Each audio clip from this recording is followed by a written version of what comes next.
Hello friends, my self अंचल सिंह। आप लोग कैसे हैं? आई होप अच्छे ही होंगे। तो हम लोग हिंदी में दो लेक्चर ले चुके हैं, जो कि आज तीसरा लेक्चर है। तो दूसरे लेक्चर में हम लोगों ने क्या डिस्कस किया था?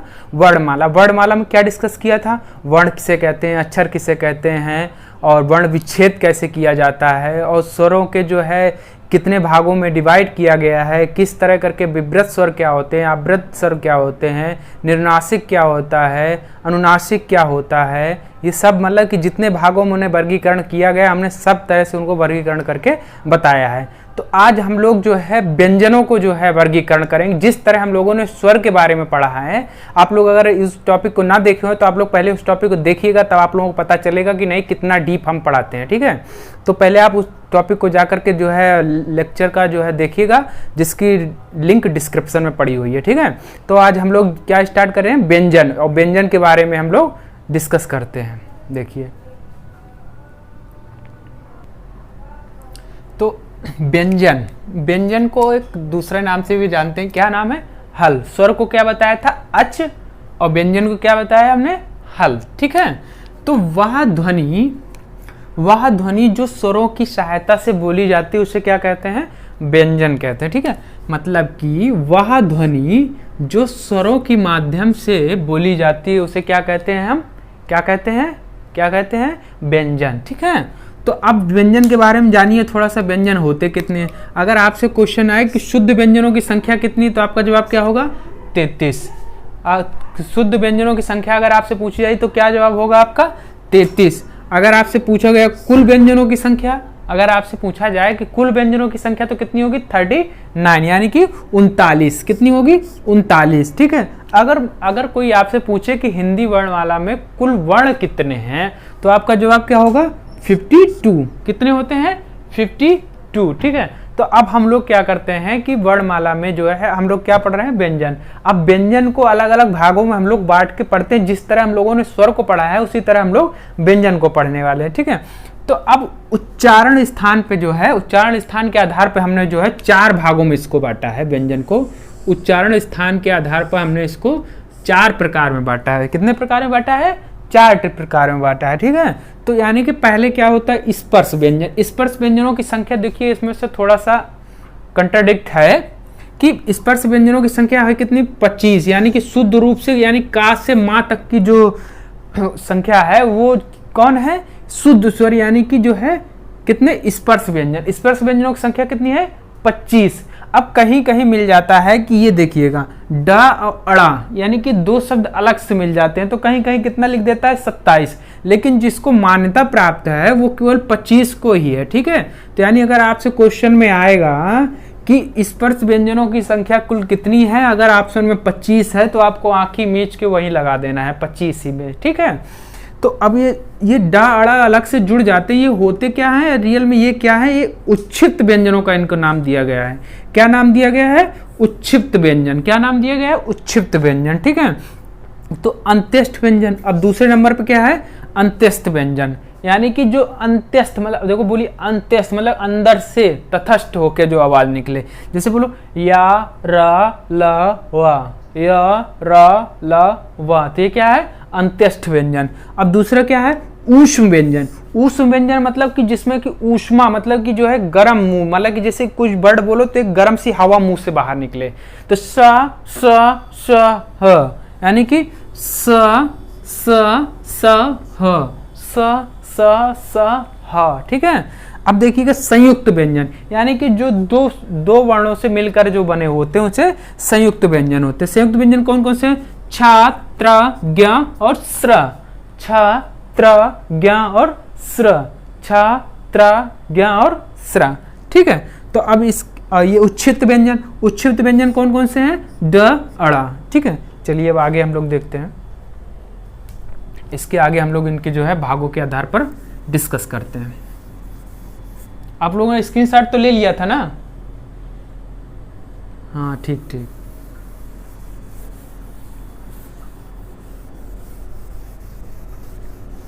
अगर ना लिया हो तो वीडियो पीछे करके पॉज करके आप लोग स्क्रीनशॉट ले लीजिएगा। ठीक, चलिए आगे देखिए हम लोग। तो आइए हम लोग स्टार्ट करते हैं, व्यंजनों के उच्चारण स्थान को समझते हैं। आइए हम लोग समझते हैं व्यंजनों के उच्चारण स्थान को। किसको समझते हैं? व्यंजनों के उच्चारण स्थान को। तो व्यंजनों के उच्चारण स्थान के लिए हमने एक छोटी सी ट्रिक बना के रखी, जैसे कि पहले के तो समझा देते हैं, उसके बाद में ट्रिक को हम समझाते हैं। जैसे कि कंठ, कंठ से बोले जाने वाले व्यंजन, कंठ से बोले जाने वाले व्यंजन कौन कौन से हैं? का से ले जा कर के अंगा तक, यानी कि का, ख, ग, घ और अंगा। का, ख, ग, घ, अंगा। ठीक है। अब तालु, तालु से बोले जाने वाला, तालु ऊपर, जीभ के ऊपर वाले भाग को ही तालु बोलते हैं। ठीक है। तो तालु से बोले जाने वाले व्यंजन चा, छ, ज, झ, या। चा, छ, ज, झ, या। ठीक है। अब मूर्धन्य व्यंजन, मूर्धन्य व्यंजन अब पिछले जो है हमने लेक्चर में आपको बता के रखा है, खूब अच्छे से बताया कि मूर्धन्य क्या होता है। ठीक है। तो मूर्धन्य व्यंजन कौन कौन से होते हैं? तो ट, ठ, ड, ढ, अड़, यानी कि ट, ठ, ड, ढ, अड़। ठीक है। अब दंत व्यंजन, मतलब कि जो जीभ जो है दांत में भिड़े, दंत व्यंजन किसे कहते हैं? जीभ जो है आपकी बोलते समय, वर्ण का उच्चारण करते समय जीभ जो है दांत में भिड़े, जैसे कि ता, थ, द, ध, न, त, थ, द, ध, न। ठीक है। अब ओष्ठ व्यंजन, ओष्ठ व्यंजन कौन कौन से होते हैं? ओष्ठ व्यंजन मतलब कि जो ओठों से मिलकर, जैसे बोलते समय, उच्चारण करते समय ओठों का प्रयोग करना पड़े, तो क्या है? प, फ, ब, भ, म, प, फ, ब, भ, म। तो यानी कि आप लोगों को ये सीरियल तो याद ही होगा, का से जो है अंगा तक आपने जो है याद तो किया होगा बचपन में। है तो एक सीरियल हम लोगों को याद होता है, जैसे कि का, खा, गा, गा, अंगा, चा, छा, जा, जा, या, टा, ठा, डा, डा, अड़ा। ठीक है। तो इस तरह हम लोगों को सीरियल रटा होता है। तो जैसे कि हमने स्टार्ट किया का, खा, गा, गा, अंगा, तो हम लोगों को एक ट्रिक हम लोगों ने बनाई है कि KTM मोटरसाइकिल 2, क्या बनाई हम लोगों ने? KTM motorcycle 2, KTM motorcycle 2। तो के से हमने लोगों को क्या बोला है? कंठ, क्या? कंठ। ठीक। के से कंठ, टी से तालु, टी से तालु, एम से मूर्धन्य, एम से मूर्धन्य, डी से दंत। ठीक। ओ से ओष्ठ। यानी कि अब हम लोगों को अगर सीरियल याद है तो ये नहीं याद करना पड़ेगा कि जो शब्द हमने बोला उच्चारण वो कौन सा है, कंठ है, ओष्ठ है, तालु है, मूर्धन्य है, क्या है। ठीक है। तो हमने क्या इसको जो है ये फार्मूला एक ड्राइव किया। ठीक है। तो इसमें से क्या हम लोग एक ट्रिक बनाई, जैसे KTM मोटरसाइकिल 2, तो KTM मोटरसाइकिल 2, सबको आजकल की जमाने में KTM मोटरसाइकिल चाहिए। तो KTM मतलब के से कंठ। अब हमने पहला वर्ड पढ़ना से स्टार्ट किया, का, खा, गा, गा, अंगा, यानी कि के मतलब कि कंठ, यानी कि का से अंगा तक क्या है? कंठ है, मतलब कि कंठ में, कंठ से बोले जाने वाले व्यंजन। टी से तालु, का, खा, गा, गंगा, उसके बाद आगे क्या आएगा? चा, छा, जा, झ, या, तो यानी वो क्या है? तालु है। अब फिर आगे क्या आएगा? ट, ठ, ड, ढ, अण, तो ये क्या है? मूर्धन्य है। अब उसके बाद क्या पढ़ोगे? दंत आता है। दंत में उसके आगे क्या आता है? अणा के पास में त, थ, द, ध, या, त, थ, द, ध, न, त, थ, द, ध, न, यानी कि ये क्या है? दंत व्यंजन है। कौन सा है? दंत व्यंजन। उसके आगे क्या है? प, फ, ब, भ, म, यानी कि वो कौन सा व्यंजन है? ओष्ठ व्यंजन है। ठीक है। और कुछ अलग से हम लोगों ने उसको जो है ड्राइव कर रखा। देखिए कि कुछ अलग से जो ये स्पर्श व्यंजन होते हैं, ये जो स्पर्श व्यंजन यहाँ का से लेकर के माँ तक आपको हम लोगों ने बताया था कि स्पर्श व्यंजन होते हैं, बताया था ना आप लोगों को भी स्पर्श व्यंजन। हालांकि उसी समय आपको समझाया था कि उच्छिप्त व्यंजन क्या होते हैं। तो उच्छिप्त व्यंजन कौन कौन से होते हैं? ड, अड़ा। तो कहीं कहीं जो है 25 बोलता है, कहीं कहीं 27 बोलता है, लेकिन हम लोगों को किस पे टिक करना होता है? 25 पे टिक करना होता है। ठीक है। और कुछ ऊष्म व्यंजन, ये क्या क्या बताया था आपको हम लोगों ने? ये क्या बताया था? ऊष्म व्यंजन बताया था ना आप लोगों को। तो कुछ ऊष्म व्यंजन भी जब हम लोग कंठ से बोलते हैं तो कंठ में बोलने समय ऊष्म व्यंजन का हा जो है कंठ से निकलता है। तो अगर कहीं ऑप्शन में ऊष्म व्यंजन हा दे करके अगर ऊष्म व्यंजन नहीं दे रखा है और ऑप्शन में कंठ दे रखा है, तो हा को किसके साथ हम लेंगे? कंठ के साथ। मतलब कि वो कौन सा व्यंजन मानेंगे हम लोग? कंठ व्यंजन मानेंगे। उसी तरह अगर सा दे करके ऊष्म व्यंजन नहीं दे रखा है तो हम लोग कौन से किस ऑप्शन पर टिक मारेंगे? जिसमें तालु दे रखा होगा। ठीक है। उसी तरह खटखोट वाला सा, यानी कि सा, तो इसके लिए अगर उस व्यंजन ऑप्शन में नहीं है तो किसमें क्लिक करेंगे, मूर्धन्य व्यंजन। हालांकि दोनों ऑप्शन एक साथ नहीं आएंगे। इसके क्वेश्चन हम करीब से कम 50 क्वेश्चन इस चैप्टर खत्म होने के बाद 50 क्वेश्चनों की सीरीज लेके आएंगे, उसको हम लोग हल करेंगे, जिससे कि चैप्टर हम लोगों को पूरी तरह क्लियर हो जाएगा। तो कुछ अलग से हमने वर्गीकरण कर रखे हैं, ठीक है, देखिएगा आप लोग। जैसे कि हमने कहा वर्चस्व व्यंजन, वर्चस्व व्यंजन जो है बहुत ज्यादा पूछा गया है। वर्चस्व व्यंजन आप लोग इतना जान लीजिए, जब हम प्रैक्टिस कराएंगे देखेंगे आप लोग बार बार पूछा हुआ मिलेगा आप लोगों को। तो देखिए वर्चस्व व्यंजन होता है बहुत सरल होता है, वर्चस्व व्यंजन बहुत सरल होता है, मतलब सरल यानी कि साराला। तो वर्चस्व व्यंजन कौन कौन से होते हैं, साराला। अब इसी तरह पार्श्विक व्यंजन, पार्श्विक व्यंजन मतलब जब हम लोग बोले कि जिस व्यंजन का हम लोग उच्चारण करें तो जो हवा निकले वो जीभ के बगल से निकले, जो वायु निकले वो जीभ के बगल से निकले। तो ल बोल के देखो, ल ल ल ल जीभ के बगल से निकल रही है, एक बार 2-3 बार बोल के देखिए आप लोग, ल ल मतलब कि जीभ के बगल से निकलेंगे। और लुंठित व्यंजन जीभ में कंपन, जब जीभ में कंपन होना स्टार्ट हो जाता है तो वो क्या होता है, लुंठित व्यंजन होता है। जैसे र र र र बोलिए एक बार 2-3 बार आप लोग बोलिए, देखिए कंपन उत्पन्न होगा, ठीक है, र र यानी कि लुंठित व्यंजन। और उच्छिप्त व्यंजन आप लोगों को समझा ही रखा, ड अड़ा, उच्छिप्त व्यंजन को ही द्विगुण व्यंजन बोलते हैं। कभी कभी पूछ लेता है कि द्विगुण व्यंजन कौन सा है, तो द्विगुण व्यंजन ही उच्छिप्त व्यंजन है। उच्छिप्त व्यंजन कौन कौन से, ड अड़ा ही द्विगुण व्यंजन, ठीक है। चलिए आगे हम लोग देखते हैं कुछ इसी तरह हम लोग आगे भी हम लोगों ने इसको जो है वर्गीकरण कर रखा है, उसको देख लेते हैं हम लोग। चलिए देखिए आगे, आप लोग स्क्रीनशॉट कर लीजिए अगर ना किया हो तो। कर लिया, चलिए नेक्स्ट देखिए।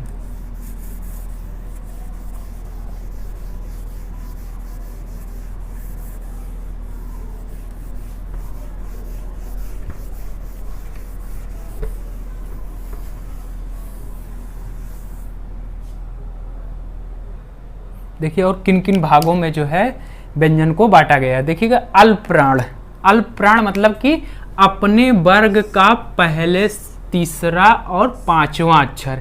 जैसे कि हमने लिखा का, खा, गा, घा, ठीक है, का, खा, गा, घा, अंगा, यानी कि का यानी कि पहला, दूसरा छोड़ा, का, खा यानी गा, यानी गा लिया, और फिर घा छोड़ा यानी कि अंगा, यानी कि पहला, तीसरा और पांचवा अक्षर क्या होता है, अल्पप्राण। क्या होता है, अल्पप्राण। अल्पप्राण कौन कौन से अक्षर होते हैं, अपने वर्ग के पहले, तीसरे और पांचवें अक्षर क्या होते हैं, अल्पप्राण। और उसी तरह महाप्राण कौन से अक्षर होते हैं, अपने ही वर्ग के दूसरे और चौथे अक्षर क्या होते हैं, महाप्राण। दूसरे और चौथे अक्षर क्या होते हैं, महाप्राण, ठीक है, दूसरे चौथे अक्षर क्या होते हैं, महाप्राण। और संयुक्त व्यंजन, ठीक है, संयुक्त व्यंजन जितने हैं, ठीक है, संयुक्त व्यंजन कौन कौन से हैं, छा, त्रा, ज्ञा, ठीक है, और श्रा, छा, त्रा, ज्ञा और श्रा। संयुक्त व्यंजन कौन कौन से हैं, छा, त्रा, ज्ञा और श्रा। तो यानी कि जितने भी संयुक्त व्यंजन हैं वो सारे किस में आएंगे, महाप्राण के अंतर्गत आएंगे। जितने भी संयुक्त व्यंजन है वो किसके अंतर्गत आएंगे, महाप्राण के अंतर्गत आएंगे। और ये कौन से व्यंजन, सा, सा, हा, ऊष्म व्यंजन, यानी कि जितने भी ऊष्म व्यंजन है वो किसके अंतर्गत आएंगे, वो भी किसके अंतर्गत आएंगे, महाप्राण। यहाँ पास वो रूल नहीं लागू होगा, कौन सा, कौन सा, अपने वर्ग के पहला, तीसरा, पांचवा और अपने वर्ग का दूसरा, चौथा, यानी कि संयुक्त व्यंजन छा, त्रा, ज्ञा, श्रा और ऊष्म व्यंजन स, सा, सा, हा, यानी कि ये सारे जितने वर्ड होते हैं, शब्द होते, अक्षर होते हैं, ये कौन से किसमें आते हैं, महाप्राण के अंतर्गत आते हैं, ठीक है। अब देखिएगा अघोष, अघोष कौन से वर्ड होते हैं, अघोष यानी कि अपने वर्ग के पहला और दूसरा अक्षर अघोष होता है। और कौन से अक्षर जो होते हैं वो जो अघोष होते हैं, यानी कि सा, सा, हा। एक तरह से आप लोग कह सकते हो ऊष्म व्यंजन में खटकोट वाले सा को छोड़ करके कौन सा सारे व्यंजन, यानी कि सा, सा, हा, यानी कि सा, सा, हा, सा, सा, हा भी किसमें आते हैं, अघोष व्यंजन में। अघोष व्यंजन अधिकतर आप लोगों को ई वर्ड, 3 वर्ड आपको याद रखने होंगे कि ये कि 3 वर्ड ये अघोष होते ही होते हैं, ठीक है, 3 वर्ड। और बाकी सारे में क्या रूल लगाना है हमको, अब वर्ग का पहला और दूसरा अक्षर ही क्या होता है, अघोष होता है। वर्ग का पहला दूसरा अक्षर क्या होता है, अघोष होता है। अब देखिए सघोष, सघोष यानी कि तीसरा, चौथा, पांचवा अक्षर, यानी कि पहला दूसरा अक्षर तो अघोष हो गया, बाकी शेष क्या हो गए, सघोष हो गए। अब देखिए सघोष में सा, हा भी आता है, ठीक है, आप लोग इनको भी याद रखिएगा कि हालांकि पूछता नहीं, लेकिन पूछ लेगा तो आप लोग के पता होना चाहिए ना कि हा क्या होता है। हा किसके अंतर्गत आता है? सघोष के अंतर्गत आता है। और सारे अंतस्थ व्यंजन जो होते हैं वो किसके अंतर्गत आते हैं? सघोष के अंतर्गत आते हैं। किसके अंतर्गत आते हैं? सघोष के अंतर्गत। अंत्यष्ट व्यंजन होते कौन कौन से हैं? या, रा, ला, वा। कौन कौन से होते हैं? या, रा, ला, वा। ठीक है। और सभी, एक ये देखिएगा नोट में आप लोग लगा लीजिएगा कि सभी स्वर यानी कि जितने भी स्वर हैं, अ, इ, उ, जितने भी स्वर हैं वो सारे क्या होते हैं? सघोष होते हैं। क्या होते हैं? सघोष होते हैं। अब देखिए संयुक्त व्यंजन क्या क्या है? संयुक्त व्यंजन क्या क्या है? छ, यानी कि इसको जब इस संयुक्त व्यंजन यानी कि दो अक्षरों से मिलकर, वर्णों से मिलकर बना होगा, तो कौन किस किस से मिलकर बना हुआ है? क और श। इसी तरह छत्रा, त्र मतलब दत्ता और रा, अज्ञा मतलब कि ज और आ, और स्र, स और रा से मिलकर बना हुआ है। ठीक है। इसी तरह देखिएगा स्पर्श संघर्षी व्यंजन कौन कौन से होते हैं? स्पर्श संघर्षी व्यंजन आप लोग जानिएगा कौन कौन से होते हैं? स्पर्श संघर्षी व्यंजन चा, छा, जा, झा। स्पर्श संघर्षी व्यंजन कौन कौन से होते हैं? चा, छा, जा, झा। स्पर्श संघर्षी व्यंजन कौन कौन से होते हैं? चा, छा, जा, झ। ठीक है। अब इसी तरह आयोग बा, इसको हमने पहले ही लेक्चर में आप लोगों को डिस्कस करके रखा है। आयोग बा क्या होते हैं? अंग और आ। कौन कौन से होते हैं आयोग बा? अंग और आ। ठीक है। तो अब हम लोग कुछ मतलब कि चैप्टर खत्म हो गया, हम लोग कुछ नोट्स लिख लेते हैं ताकि जो है पूरी तरह से हम लोगों का क्लियर हो जाए। ठीक है। आइए हम लोग कुछ नोट हम लोग लगा लेते हैं। ठीक है। कुछ नोट में पॉइंट लिख लेते हैं। ठीक है। चलिए आइए देखते हैं। आप लोगों ने स्क्रीनशॉट ले लिया था कि नहीं? अगर ना लिया हो तो बैक कर लीजिए थोड़ा सा, वहां पास जाकर के स्क्रीनशॉट आप लोग ले लीजिएगा। ठीक है।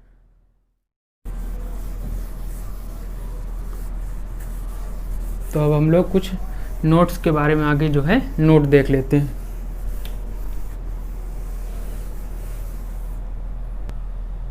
देखिएगा नोट क्या है? आगत ध्वनियाँ, यानी कि आगत ध्वनियाँ कौन कौन सी होती हैं? जैसे क, ज, यानी कि जो अंक की बिंदी जो है यहाँ बगल में रख जाती है, तो ये क्या है? आगत ध्वनियाँ हैं। इसी तरह अर्धस्वर कौन से होते हैं? या और वा को क्या बोलते हैं? अर्धस्वर। ठीक है। तो आज हम लोग यहीं पर अपना टॉपिक को स्टॉप करते हैं। वर्णमाला में जो है हम लोग स्वर और व्यंजन को पढ़ चुके हैं। ठीक है। अब इसके आगे हम लोग अब व्याकरण स्टार्ट करेंगे। ठीक। व्याकरण स्टार्ट करने से पहले आप लोगों को कुछ इंपॉर्टेंट फैक्ट्स बताएंगे हिंदी के बारे में। वो लेक्चर जरूर से जरूर देखिएगा, क्योंकि जब इंपॉर्टेंट फैक्ट्स हिंदी के बारे में बताएंगे तो आपको नॉलेज होना चाहिए ना कि हिंदी कहाँ से आई, कैसे आई, और हिंदी के बारे में हम लोग काफ़ी हद डिस्कस करेंगे। ठीक है। तो उसमें कुछ हम पॉइंट्स लिखाएंगे, आप लोग उन पॉइंट्स को नोट कर लीजिएगा। ठीक। तो कल मिलते हैं हम लोग इसी टाइम पे। तब तक के लिए आप लोग अपना ध्यान रखिएगा। Bye bye, take care.